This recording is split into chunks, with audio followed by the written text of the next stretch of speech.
পিরোজপুরের ইন্দুরকানীতে জমি সংক্রান্ত বিরোধের জেরে এক কৃষকের শতাধিক ফলের গাছ ও ধানের বীজতলা নষ্ট করার অভিযোগ উঠেছে একই গ্রামের আবুল বাশারের বিরুদ্ধে। 2 বছরে 2 বার সালিশি হয়েছে। সালিশি হওয়ার পরে তাদের জমি তাদের বুঝাই দেওয়া হয়, কিন্তু আমার জমি বুঝাই দেয় না এবং আমারে হুমকি দুমকি দেয়, এই জায়গা থেকে যাবি না হয় তোর ঠ্যাঙ্গের গিরেগারটা ভেঙে দেবো, তোর কেস মামলা দিয়ে ধরে না পিঠাবো টানাইয়া, এরকম হুমকি দুমকি আমাদের দেয়।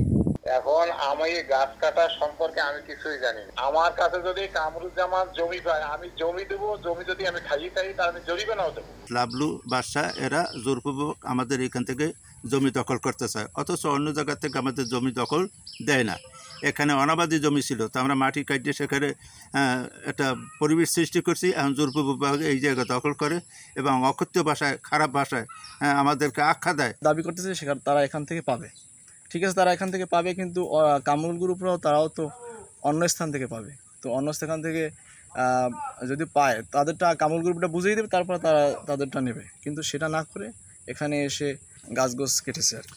উনি তদন্ত সাপেক্ষে অবশ্যই যে করছে এর দৃষ্টান্তমূলক শাস্তি অবশ্যই কামনা করে, কারণ হচ্ছে একটা গাছ কেটে ফেলাইবে অন্যায়ভাবে, একটা মানুষের স্থানীয়ভাবে বৈশ্বিক মীমাংসা করবে, কিন্তু এই যে অন্যায়ভাবে গাছ কাটা, বীজ তোলা, এটা আইনের বা আমার সমাজ বিরোধী একটা কাজ। লিখিত অভিযোগ দিয়েছে, আমরা এই জন্য গেছি, তদন্তও গেছি, তদন্ত আমরা সত্যতা পাইছি, কিন্তু এখন ওরা দুই পক্ষ একটা বসে সমাধানের চেষ্টা করতেছে, ঠিক আছে। বাদীর সাথে আমাদের এখন আজ রেগুলার কথা হচ্ছে, বাদীকে জানানো হয়েছে তার যে কোনো সমস্যা এটা জানাবে, যদি সমাধান না হয় তাহলে এটা আমাদের জানাবে, আমরা আইনগত যতটা করতে পারি করে দেবো।